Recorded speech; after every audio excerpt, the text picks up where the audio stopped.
Good morning, good afternoon, and good evening. This is Pamela, and you are watching Pam Entertainment TV, where we review movies, television series, and incidents in pop culture, just to see how those incidents may or may not affect our daily lives. Listen, we are here and we are back. We are recapping and reviewing season 2, episode 5 of Loki, entitled Science Fiction. Right off the bat, this episode, it was informative, but it wasn't action packed. So let's start off. It started off where we left off in episode 4. You remember Victor Timely decided that he was going to be the hero of it all, and he was going to go out and fix the loom, and messed around and got spaghettified, child. Just out there, just human spaghetti. So we see the bright light come where it looks like the loom is being destroyed. And we see this bright light come across Loki's face. But on this episode, we see us pushing back. So it's like the light was bright, and then it started to dim out, and then it started to get into focus and everything. And we see Loki. And Loki is the only person standing there. So everybody else is gone. Now, what happened to those folks? Where'd they go? Are they somewhere else in the TVA? Or did they go on their respective timelines? So what we find out is that now Loki continues to time slip. He's starting to time slip again. He wanders around the TVA looking for folks, and there's this protocol going on. I think it's 1229, and he's running around and he's looking for just any sign of anybody. And then he comes across himself, and but before he can have a conversation with himself, he time slips away, and he keeps moving around the TVA, and then he ends up back into the same spot that he saw himself. And then what he saw himself doing is now what he's doing. So he picks up the TVA book and he time slips away. Uh he hits I'm trying to see which order did he go. I think he went Mobius, B15, then Casey, or it was Mobius, Casey, and B15. For the recap of this episode is not as important. He time slips to them, and then he time slips to Ouroboros. And for some reason, he's able to stabilize himself enough to sit there and have a conversation with Ouroboros and tell him what's going on. Ouroboros is like, well, I know science and I write about science fiction, and we got to marry the two somehow. So Loki gives Ouroboros the TVA handbook, and from him reading that TVA handbook, Ouroboros he constructs a temp pad. It it is very very crude, but he constructs a temp pad, and as we bounce around and we see that all of B15, Mobius, and Casey all came from branch timelines. They were plucked off those timelines. Their memories were wiped, and they were sent to go live at the TVA.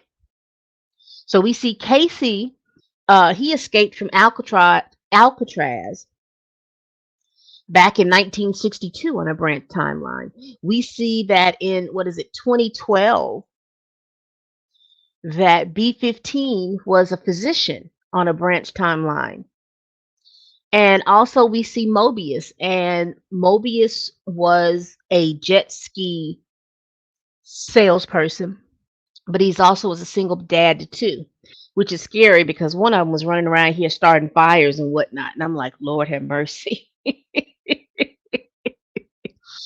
Who is he going to be on the branch timeline? So anyway, we see their lives and how they were living their lives on this timeline. And I'm starting to see how Mobius, what he was doing at the TVA, in his head seemed to be very, very important. He just kind of felt like he was mediocre and failing as a father because he spent so much time working because he had to, because he had two boys to take care of. We see B15. She's a physician and she seems like she enjoyed her work. But her timeline was pruned when it was pruned, and then we also see Kate again. I talked about Casey. Casey was a thief, also. Or Boris in his timeline, he was a professor, a PhD, and he was also a science fiction book writer. And he was failing at his scientific book writing to the point that he would try to go into bookstores and buy his own books. Child, a mess.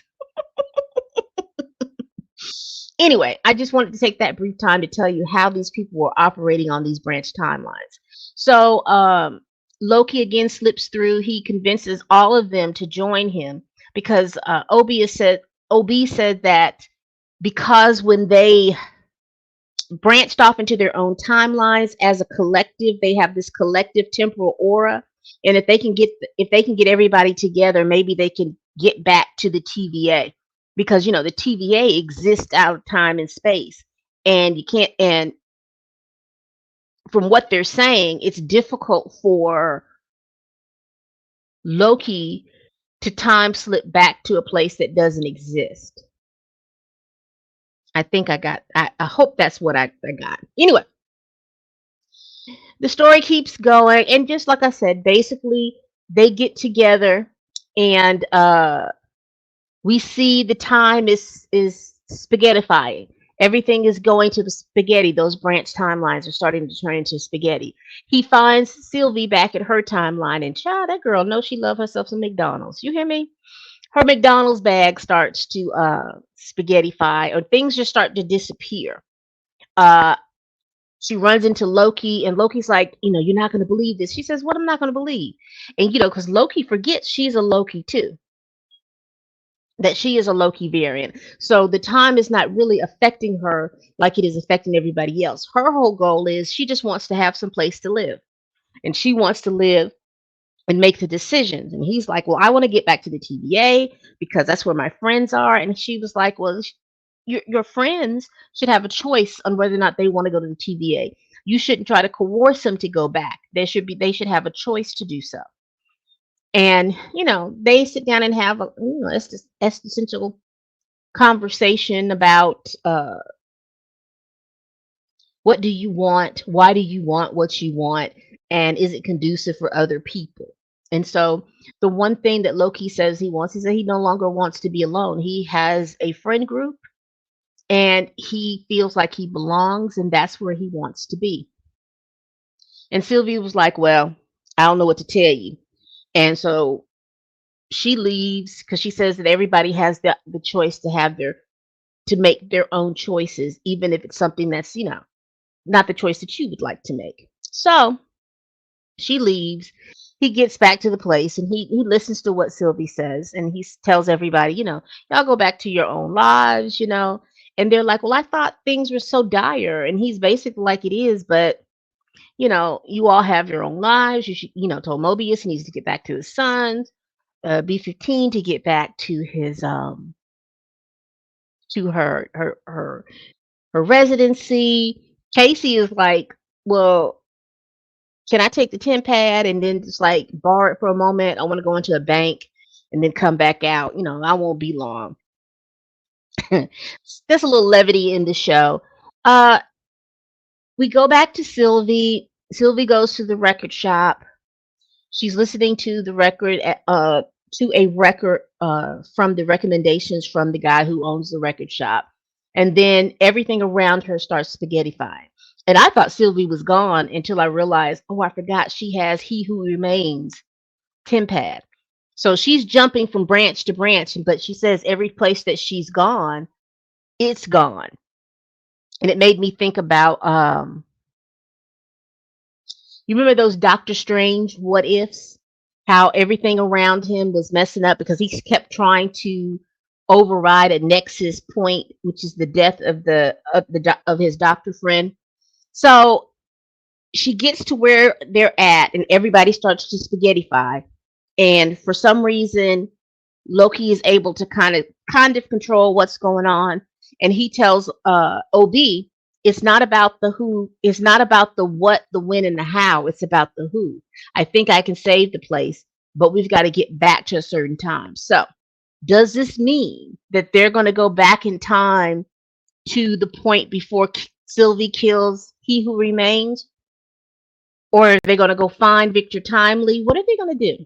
It's going to be interesting. But that was basically the episode. So we're gearing up for episode 6, which is the last episode in the Loki series. So what do y'all think about it? It wasn't a fast paced episode, but it kind of set us up for next week's episode. Out of 10, honestly I'll just give it a flat 7. It wasn't one of the better ones. Probably 6.97. I was interested. I was entertained simply because I wanted to see what their lives were on the timeline. And I got that information. And so now I'm ready for the season finale. What do y'all think's going to happen next week? Do you think that he's going to bring Victor Timely back, or is he going to go get He Who Remains? Do you think Mobius is going to want to go back to his sons, or he's going to stay at the TVA? Do you think after they save the TVA, they're going to stay, or do you think that they want to go back to their respective timelines? Y'all let me know down in the comments. We do this every week. Every week we do this. And if you like what you see, please subscribe. And once you subscribe, you'll be open to a plethora of television series and movies that I have reviewed in the past. All right. You tell a friend, you tell a kin, you tell your coworker, you tell that heifer that you can't even stand that I'm over here making these videos, child. And as always, people, bye bye.